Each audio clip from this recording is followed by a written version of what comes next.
Good afternoon, everyone. My name is Ana Briseño. I'm a Senior Communications Manager at Research America. I'm joined by my co-facilitator, Jen Dice, who's a Senior Communication Manager at Research America. And thank you so much, and welcome to today's webinar, What are the Barriers in Advancing Migraine Research? We have an outstanding lineup of speakers here for you today. Before we get started, I'd like to go over a few items so you know how to participate in today's event. You're listening via your computer speaker system by default. If you would prefer to join over the phone, just select telephone in the audio panel and the dial-in information will be displayed. Today's webinar is being recorded. You will have the opportunity to submit questions by typing it into the questions pane on the control panel. You may send in your questions at any time, and we certainly like you to do so during the presentation. We will collect these and try to address as many questions as possible during the audience Q&A session at the end of today's presentation. So to kick off our webinar, I'd like to introduce our first presenter, Katie Golden, who is a self-described professional patient advocate. Katie, thank you so much for joining us. Hi, thank you everybody for taking the time out to be here today.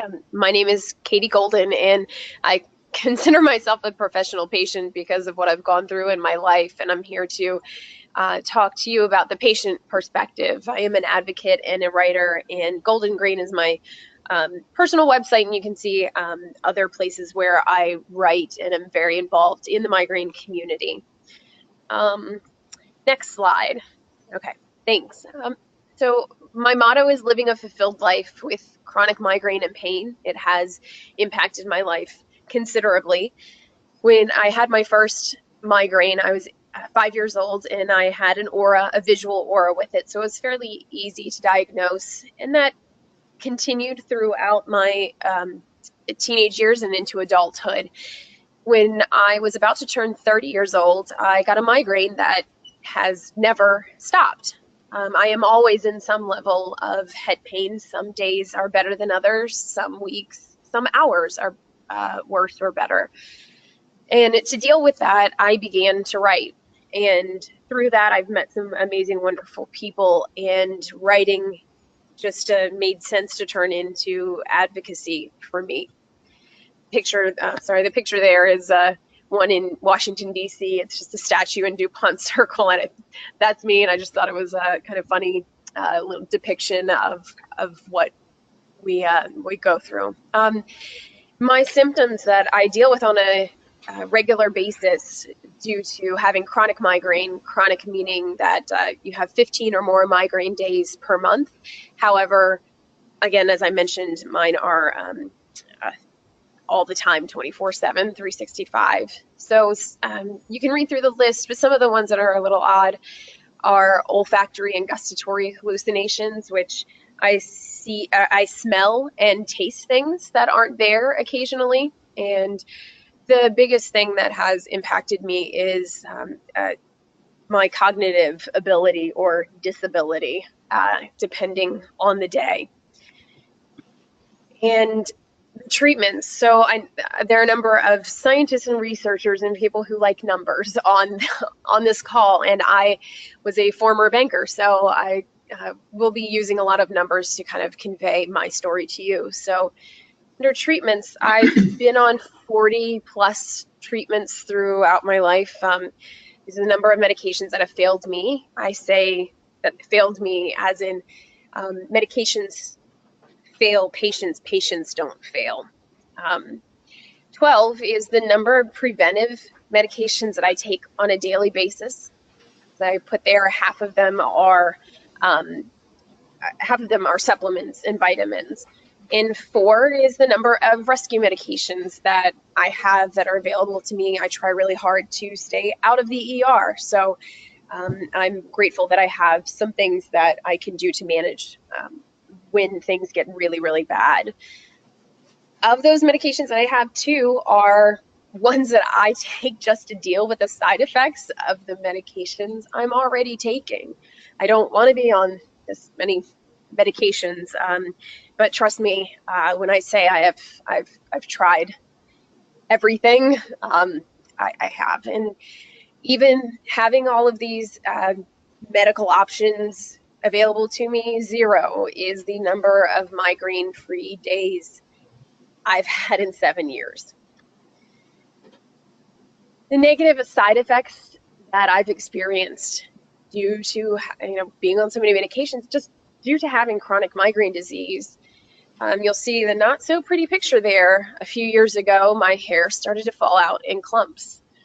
It was very scary, and it took quite a while actually to figure out what was causing it. And then once I did, working with my doctor, I had to get off that medication, and that is not an easy process either.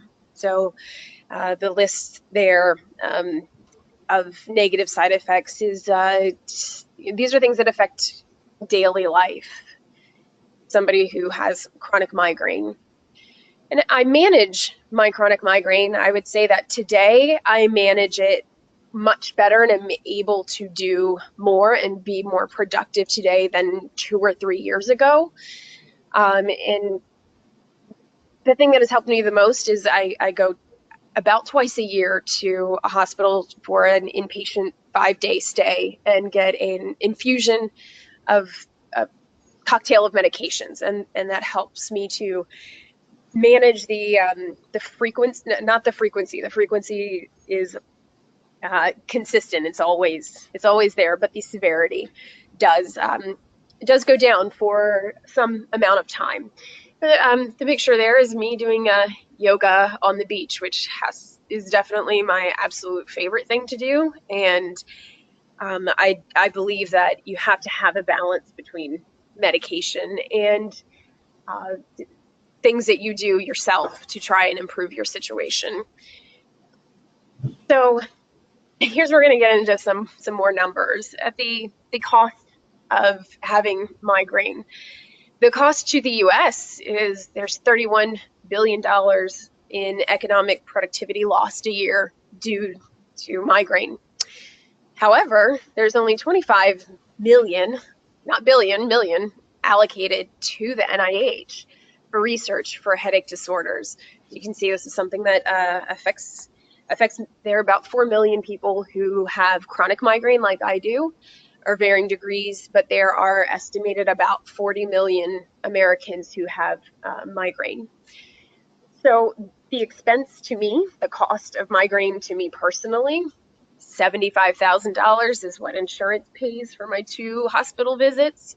I have to travel to see a headache specialist. There are only 527 headache specialists in the US, so most people don't have great access. And then, of course, there are my insurance premiums and out-of-pocket costs. So my average annual out-of-pocket cost is $16,000 a year, or $1,300 a month. Sometimes in some places that's more than a mortgage payment just to maintain my health. The next slide comes from a Research America study on the perception of migraine among those who have migraine and those who don't. And there are 5 different aspects of life. Which of the following would concern you as a consequence of having migraine? You can see the things that concern people the most are quality of life, productivity, employment, family relationships, and independence. And so applying that to my own personal life, quality of life for me, I put the number 5 because there are 5 stages of grief. And anybody who has a chronic disease will go through this. I didn't realize that you could become chronic, and I didn't know also at the time that there was no cure for migraine. As of yet, I am hopeful. But the stages of grief, people do go through those, and I have reached acceptance, and sometimes it's not linear. But productivity, 2 to 3 times, that's to complete any task. It takes me 2 to 3 times as longer to do it than previous. Employment, 32. I was 32 years old when I had to stop working. Again, I mentioned I worked in finance, and that was a job that I loved very much, but the effects of chronic migraine forced me to stop working full time. family and relationships is less than less than it used to be. But I am very grateful for the people who are in my life who do understand I have a great support system. But that is definitely not something that every person who has episodic or chronic migraine gets to have. And then independence. To maintain my own independence, I spend 5 to 15 hours a week on disability paperwork, doctor's visits, pharmacy trips, and trust me, I don't have that many hours a day that I can be productive and focus. So in wrapping up, I really wanted to convey that patient centricity is a buzzword right now, and it needs to not just be a buzzword, but it needs to be put into practice.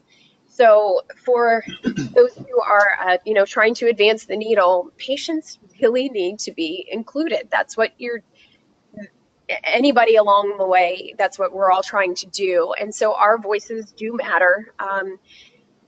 Include us in the design of clinical trials. Ask patients what's important. What are the outcomes that are important to us? I do believe that everybody throughout the entire process, whether you're a researcher, a scientist, you're a salesperson, you're the person who is packaging and delivering a drug, needs to really be connected to the patient's story and who that they are ultimately trying to help.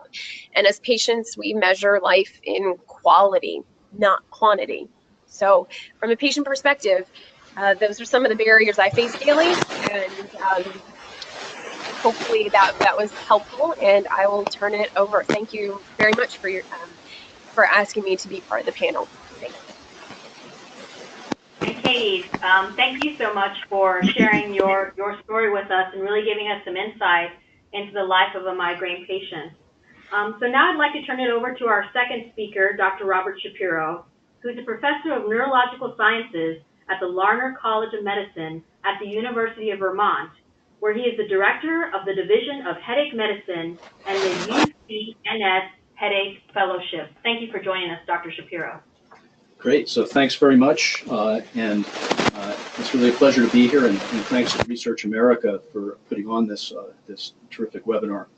So also thanks to Katie for really clearly illustrating that migraine is not a headache, that migraine actually has many other ways in which it can impact and disable and burden people who experience migraine.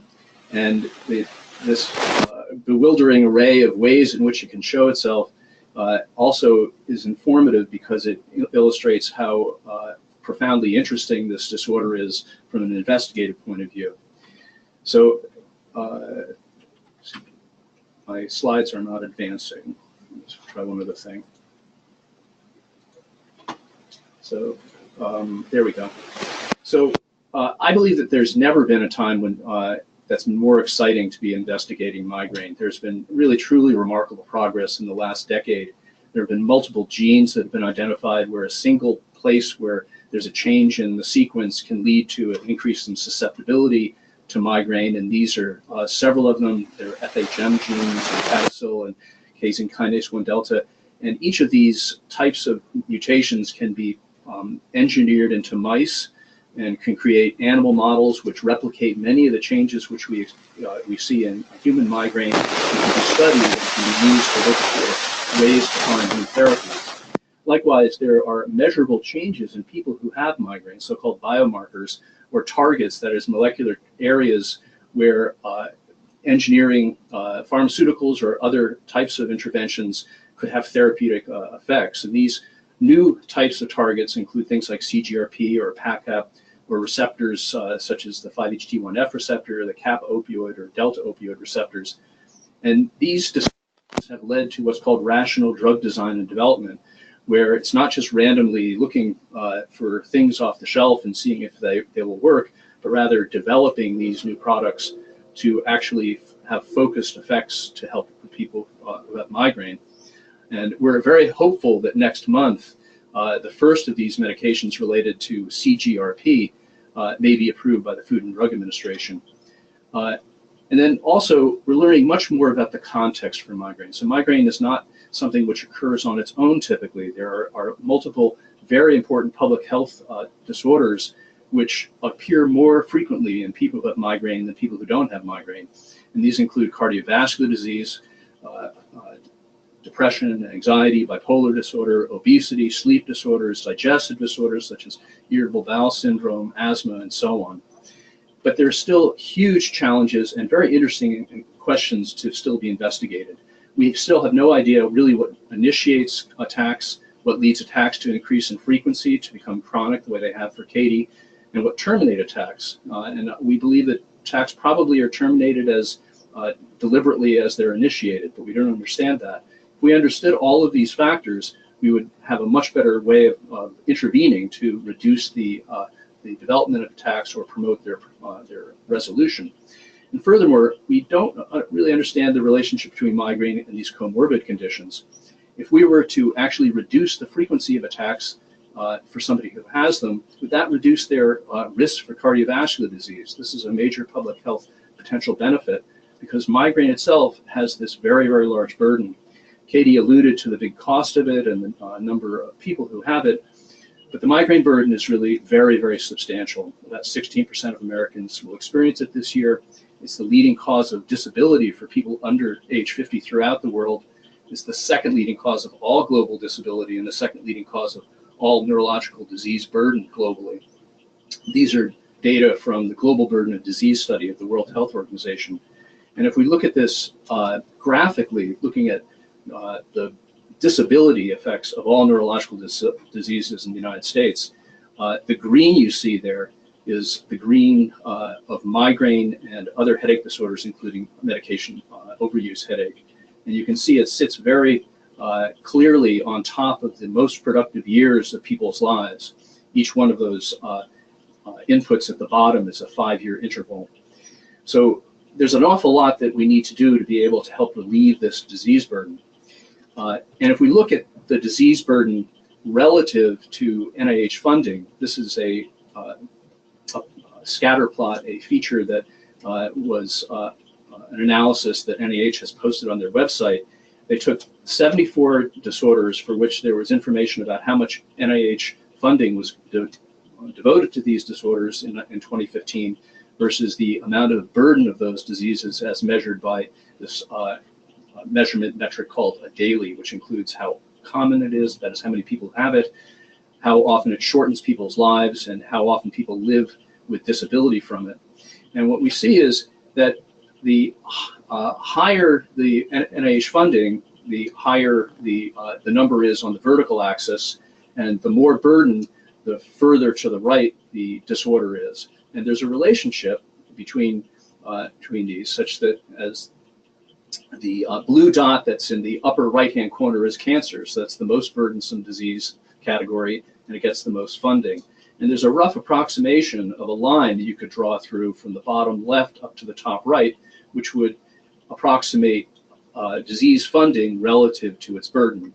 And if you look at the most burdensome diseases, that is in the two columns to the right, that is from 500,000 dailies over, you see that migraine is the least funded of all of the most burdensome diseases. And if you draw a vertical line through all the diseases which seem to have approximately the same burden and ask how much funding they received in 2015, it looks as though arthritis had about 10 times as much funding, and is probably around the line one would draw to approximate the relationship between NIH funding and burden. And breast cancer has 30 times the funding, and digestive disorders has 80 times the funding. So if only disease burden was the reason for prioritizing funding, we might expect that migraine would come in with over $200 million in funding, meaning 10 times as much. And certainly many factors should influence NIH funding policies, including promotion of acceleration of research on public health threats like Ebola, for example, or capitalizing on opportunities where there are research breakthroughs. But if NIH has the means to do so, why not aggressively recruit investigators to study a major disease where there's been insufficient interest shown? Realistically, should the community of patients with digestive diseases enjoy 80 times more hope for relief than the community of patients with migraine. You know, all Americans are entitled to equal access to the promise and benefits of publicly funded research. So what are the barriers in advancing migraine research? I think the first one is really, and most important, is structural. The research field is way too small. And this comes in two forms.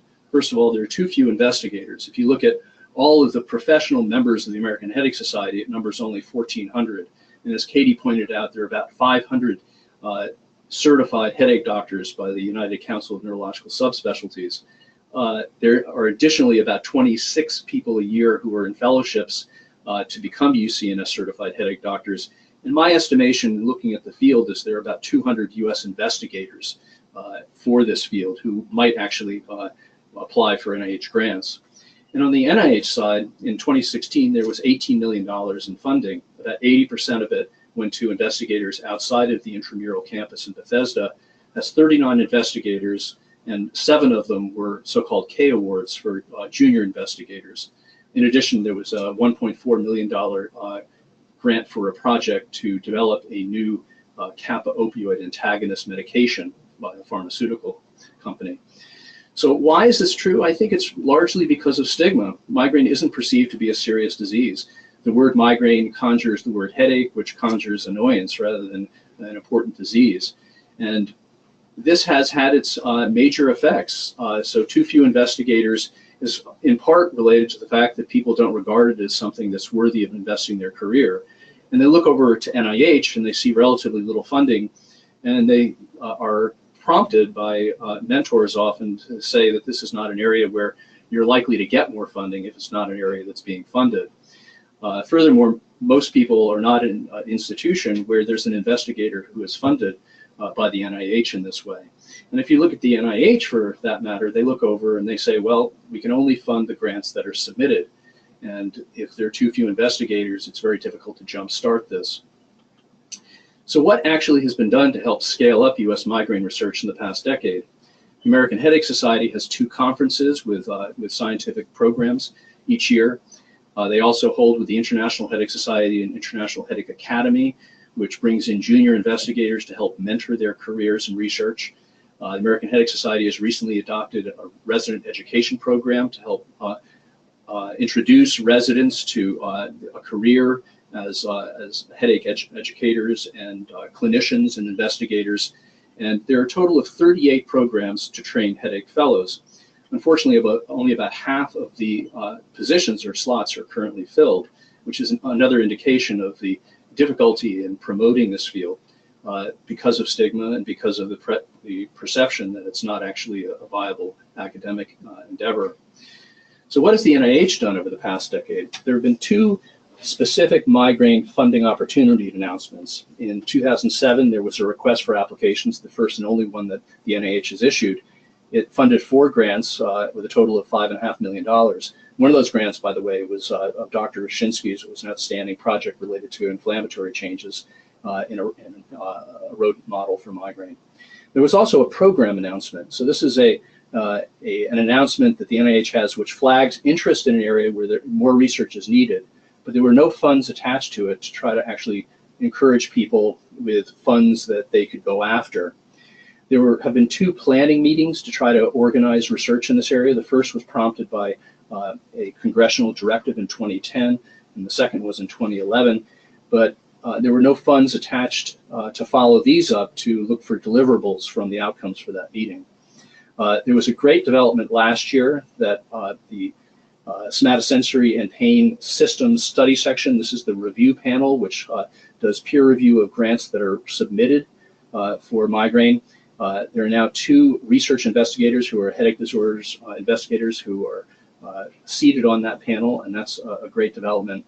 And then probably the most important thing is that the NIH-wide strategic plan for 2016 to 2020 specifically calls out the burden of disease as a crucial consideration for prioritizing NIH research. So what has Congress had to say about this? Well, 2 years ago, in the Comprehensive Addiction and Recovery Act of 2016, there were these provisions which were really prompted by the opioid crisis, but also in reference to the chronic pain crisis, which affects 100 million Americans a year at a cost of $600 billion a year.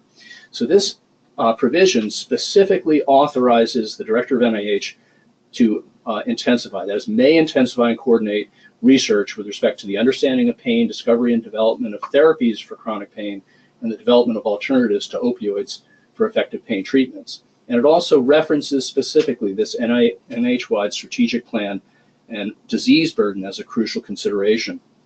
Last year, in 2017, the Appropriations Committee included this specific language to make it very explicit what their intent was. And they said that the committee expects NIH actually to use this authorizing ability to prioritize funding related to disease burden. And specifically, they said the committee supports a focus on conditions in need of further funding, such as chronic pain, including migraine, and other treatment alternatives for chronic pain. And finally, a month ago, in the Consolidated Appropriations Act of 2018, which is also called the Omnibus Bill, there was an additional $500 million sent to NIH, half of which was to NINDS and half to the National Institute of Drug Abuse, really to help fund the provisions in the bill in 2016, that is to find better ways to treat opioid addiction, but also find better ways to understand pain and come up with non-addictive treatments. And this is called the Helping End Addiction Long-Term Bill, or the HEAL Initiative. So Congress has authorized and expects and has now provided appropriations to direct NIH to increase migraine research specifically.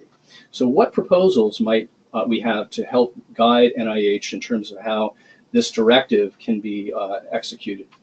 So I have a couple of proposals. So the first is to actually fund submitted grant proposals that NIH receives. So at last year's Research America Migraine Briefing, NINDS Director Koroshetz really outlined the current state of how funding occurs, which is that NIH primarily is driven bottom up. Scientists submit grants, they get reviewed, and the best science gets funded until you run out of money, and that's usually somewhere around the 12th percentile. So the 12th percentile reflects that grants go to a study section to be reviewed, and they get a priority score, and then they're stacked, and then the top 12% end up getting funding. But is that where all the best grants occur? And after the 12th percentile is at a big cutoff, and we're actually only funding the grants that are worthy. This question was specifically posed to NIH Director Francis Collins at a Senate hearing in December by Senator Elizabeth Warren. And his response was that a study was done, and he said that did a grant that scored at the 25th percentile actually turn out to be less productive than one at the 15th percentile? The answer is no. We can't really tell the difference up to about the 30th percentile. So here's a modest proposal. Change the pay line to the 30th percentile. This would immediately fund twice the number of high-quality migraine grant submissions from existing investigators without recruiting any new investigators. In fact, if you look at the analysis that NIH, the Center for Scientific Review, performed in 2014 at the grants that had been submitted for headache, investigator-initiated grants for the previous 3 years, 2012 through 2014, you can see that the priority scores that are between 10 and 29, that is the ones on the left at the highest level, the headache grants actually score better than the average grant. And 27% of the headache grants have scores that are 29 or better versus 16% of grants. So by expanding the pay line, there should be no reduction in the quality of the grants that are funded. But there'll be an additional major advantage, which is that this change in the funding pay line should attract new investigators who are eager for funding, both early stage and later stage investigators.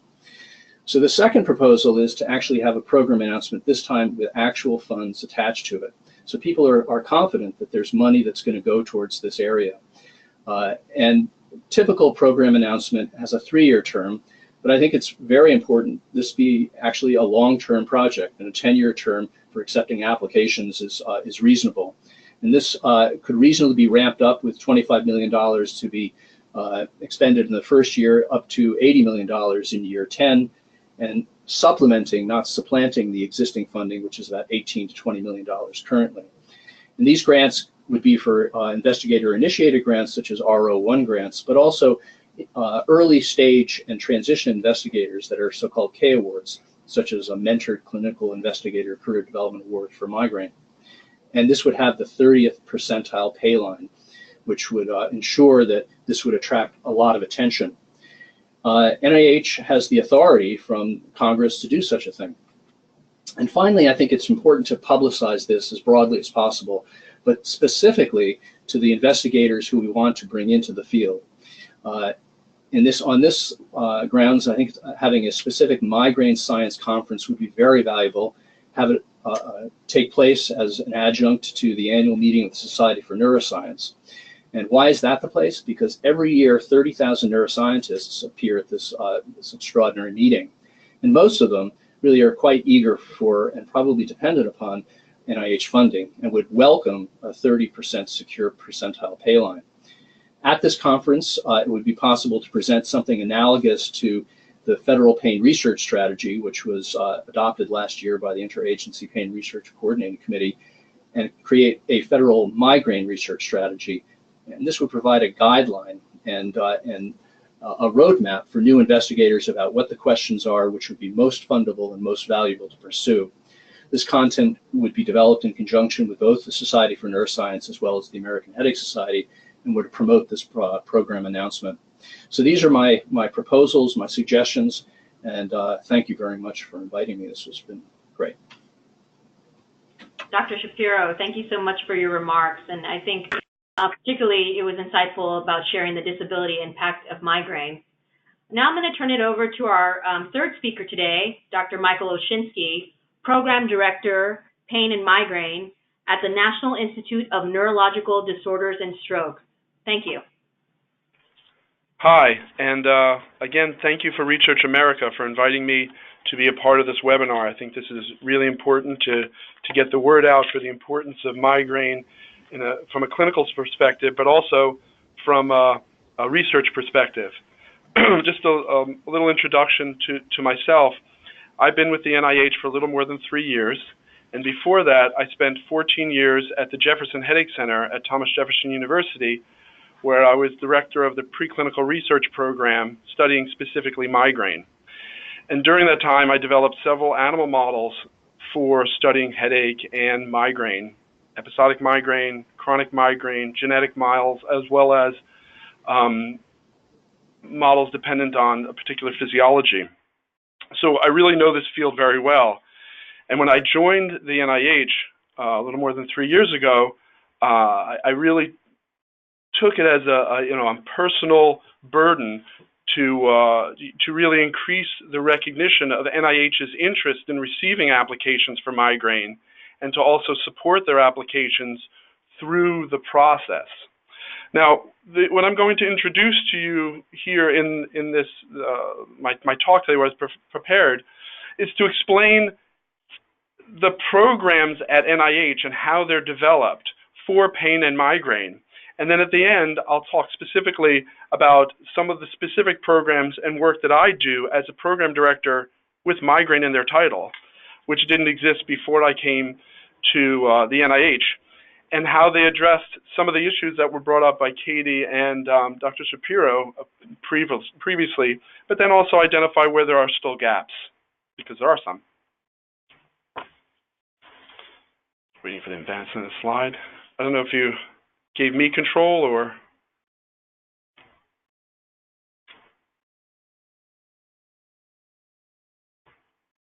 There we go. So NIH has, over the last 20 years, built a structure to really deal with pain and migraine research grants, which span multiple institutes. For example, pain itself is the interest of nearly all of NIH's institutes and centers.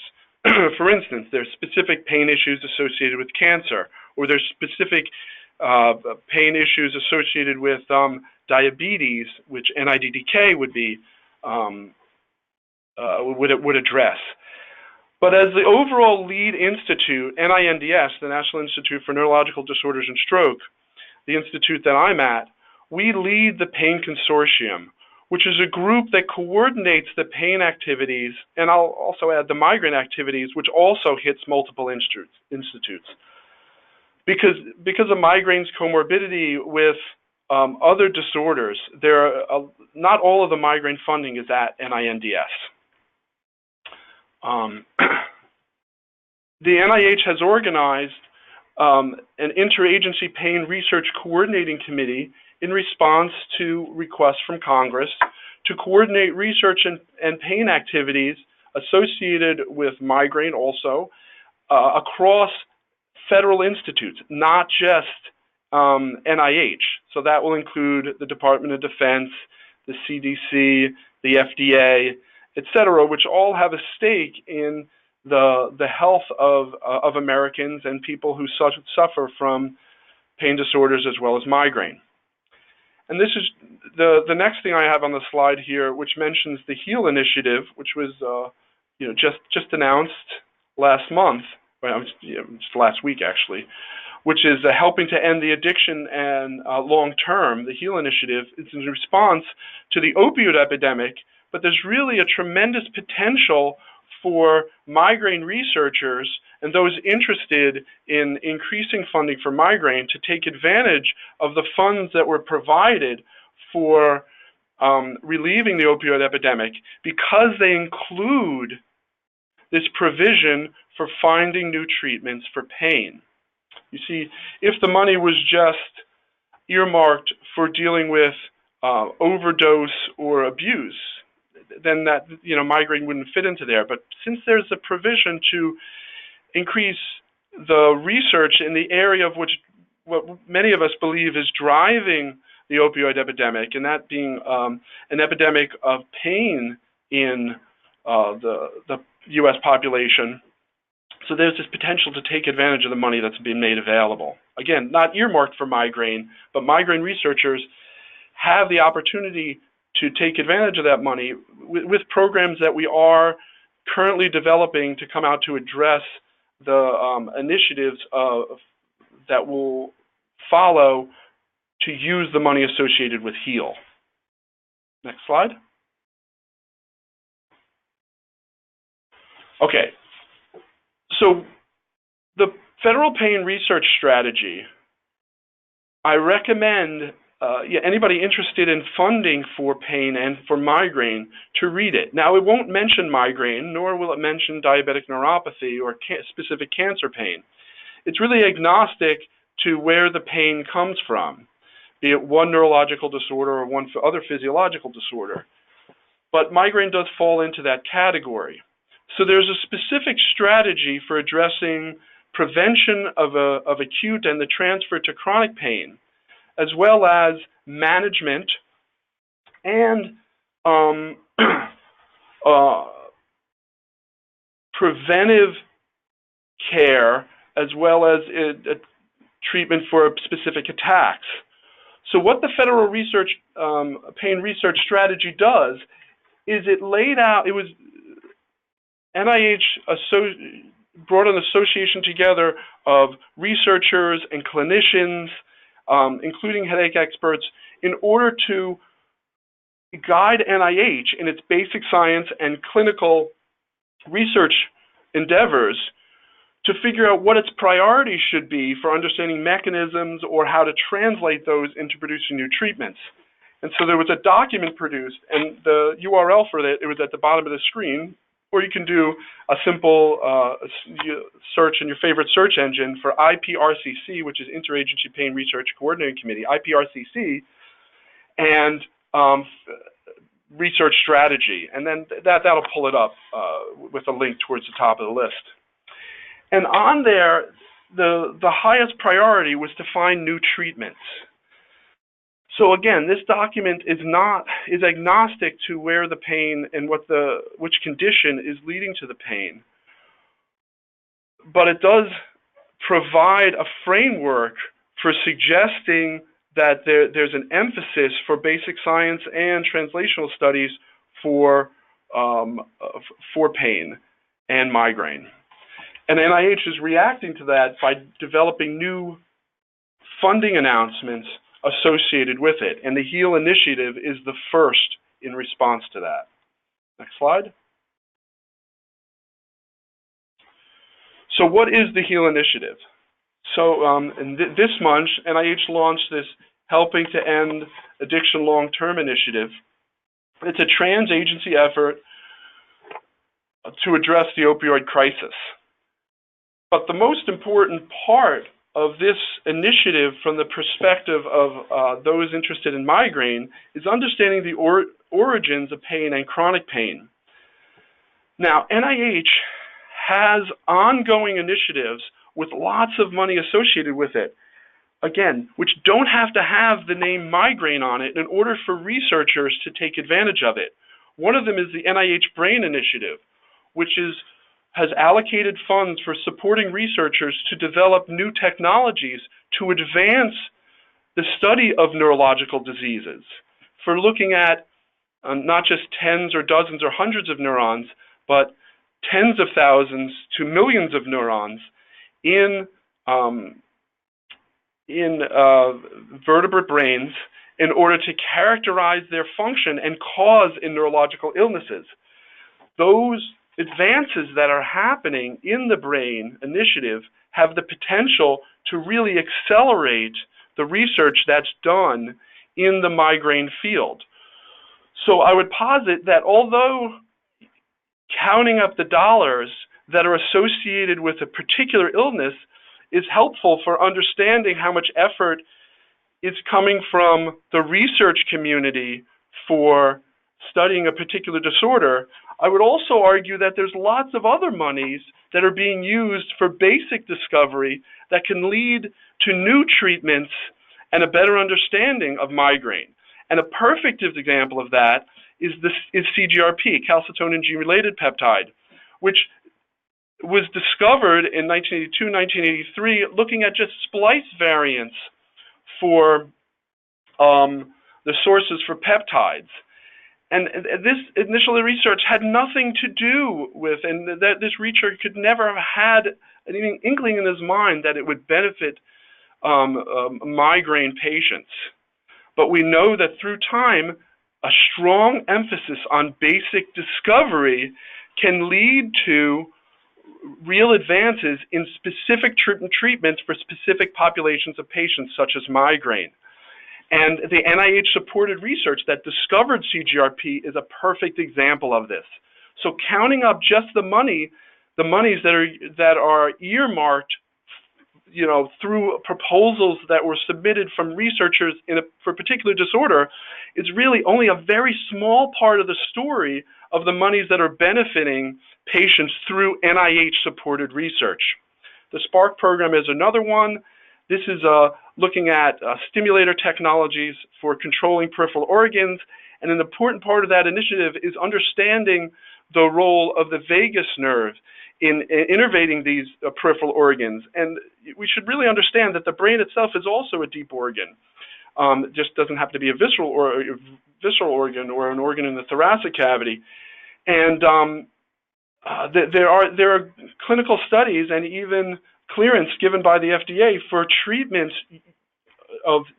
that use stimulation of the vagus nerve for treating migraine. So there are other potential benefits that researchers and patients can have through these NIH programs, which are not specifically earmarked for migraine. Okay, next slide. So to get to funding opportunities which can be taken advantage of by the research community that NIH has specifically addressed to the research community. So I'll start off by saying that Bob did mention the program announcement for neurobiology of migraine, which went on for several years and has had a lapse in it being advertised, but it is in the process of being renewed. And that's because of a technical issue and NIH renewing all the funding announcements over the last few months. But it's in the process of renewal. But there's also that doesn't mean that NIH is not interested, and it doesn't mean there isn't a home for the applications to be submitted. that the mechanisms and models of measurements in pain research, that program announcement would accept migraine applications. And even when I was a faculty member, I used this funding announcement, which is renewed on a 3-year basis, as all funding announcements are at NIH. There's also specific notices that we've put out for the BRAIN initiative for translational devices, which is a real expanding area of treatment for migraine, and there's lots of monies there that are available for researchers to take advantage of, for migraine. Now, in the case of all these funding announcements I have listed here, including the therapeutic potential of the endocannabinoid system, migraine proposals could come in through this announcement to understand how the endocannabinoid system is important for trigeminal pain and headache and associated symptoms of headache, etc. But my role as a program official at NINDS, and with the responsibility for the migraine portfolio, is to go out to meetings, to go out to the American Headache Society meeting, to go out to the American Pain Society meeting, and to advertise NIH's importance and interest in the research community submitting these proposals. Because it isn't an allocation that NIH makes for a particular disease that generates the numbers that Dr. Shapiro showed. This is really showing the amount of interest there is from the research community. So I understand the importance of talking to fellows. I understand the importance of mentoring established faculty who are working in the pain field or in a related field to migraine that they might be able to put a migraine application in. This is an initiative I'll take to inspire these researchers to do this. And this has been successful in several areas. But then there's also a burden on those that are working in the migraine field to reach out to basic science researchers and researchers who are working in related fields at their own institution. This has been very successful for bringing people into the migraine field. I'm a perfect example of that. I wasn't working in migraine before I started working with the Jefferson Headache Center. I was working in drugs of abuse as well as circadian rhythms. And it was the head of the Jefferson Headache Center who saw the importance of working with basic scientists to bring them in. There are other examples that have happened at other institutions. So for the migraine researchers or clinicians that are listening to this webinar, I strongly suggest that you reach out in your institution or related institutions to inspire those researchers to come into the migraine field. That's the way we can increase funding, geometrically by increasing interest. I've also, at the Society for Neuroscience meeting, had specific tables set up with an advertisement for the pain and migraine portfolio, and served researchers at those locations who are interested in it also. There's lots of things that I can go through here. The NIH has also recently completed a project of revising and updating chronic data elements for supporting the clinical research community for migraine, to decrease the amount of effort that's required to start a study in migraine by setting down a set number of data elements that will be the minimum amount that's required. So it's not that the researcher has to go through a lot of planning to set up their initial database or to figure out which data to capture, but they can, through the expertise in the migraine community that we solicited internationally, I might add, and from industry as well as the academic community, we've set up the elements that are required to initiate a clinical study. Again, to demonstrate NIH's interest in supporting this community and expanding their access and decreasing the effort to start these studies. Next slide. Dr. Osinski, we just want to make sure that we have an opportunity for Dr. Brandis to jump in. Sure. Do you have any closing thoughts? No, that's okay. I think I've presented enough of the points that I wanted to go through, and I can address them at the question time. Thank you very much. Okay, thank you. And our final speaker today is Dr. Jan Lewis Brandis. Dr. Brandis, are you here?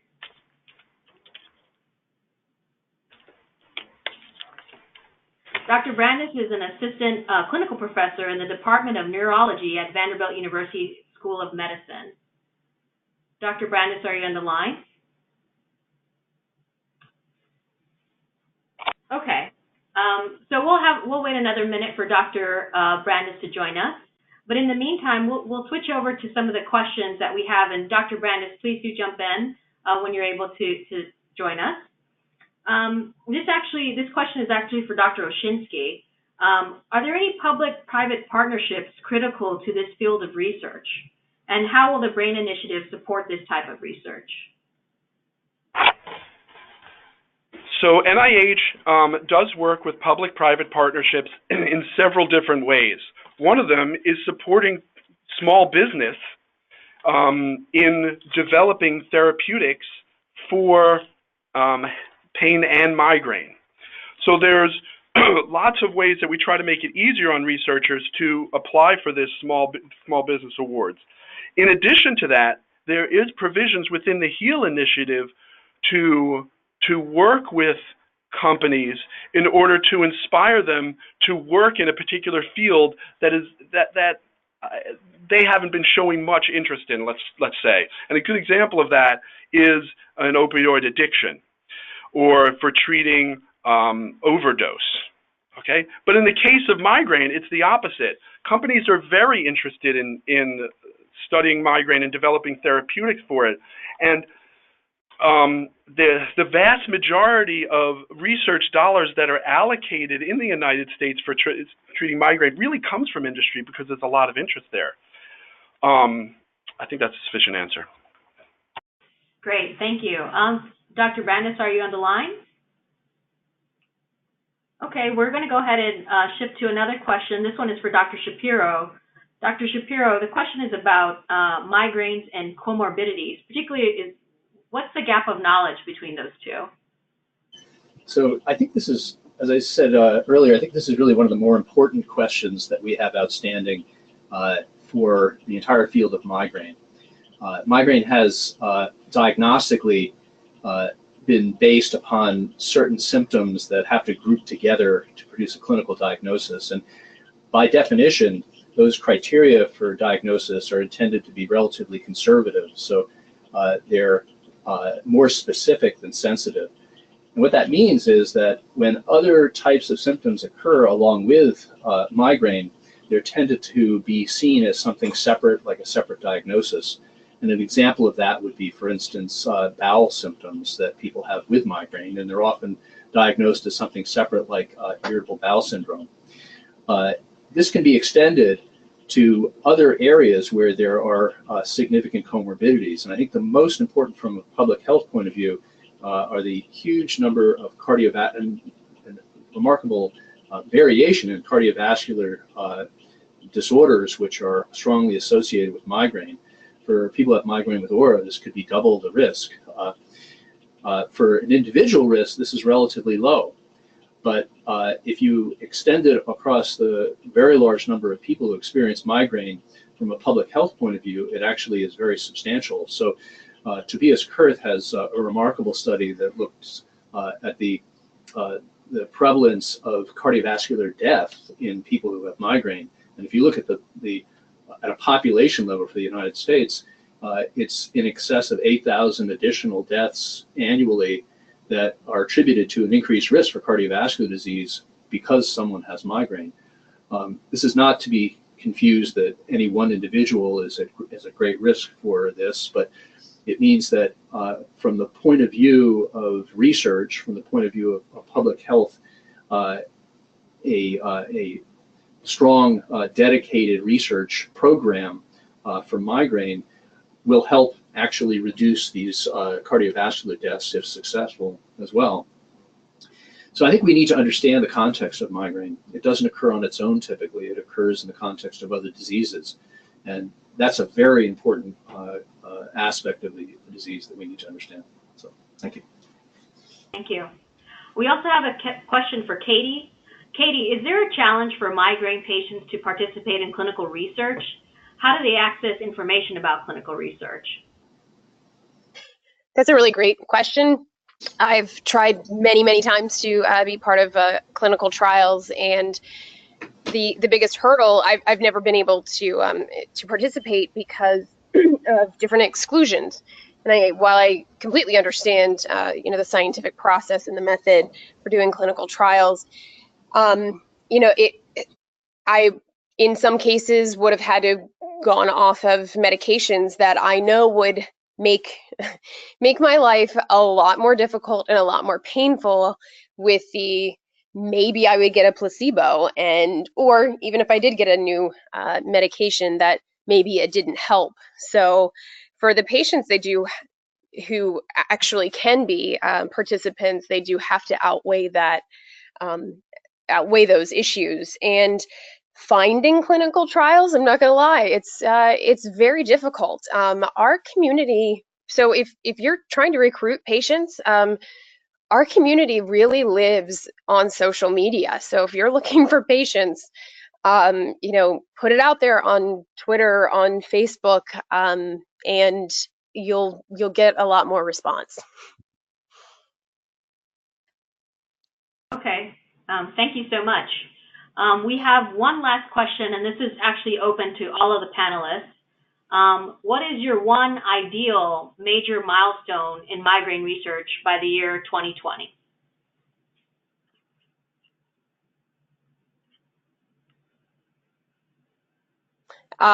For me, I mean, simply as a patient, that would be to have a cure. I know that's a lofty goal, but I mean, honestly, I don't think I have a better answer than that. Yep, I think that's that would be it. But I know that is a very difficult thing to achieve. This is Michael Osinski. I think a reasonable research goal that we could obtain is to really have choices of treatments for the many different types of migraine sufferers. Migraine is not one disorder, it's not one illness. And because of that, I think it's naive to think that one pill, one type of treatment will be the silver bullet or the panacea for all patients, but really have options for all in very different types of migraine as there are.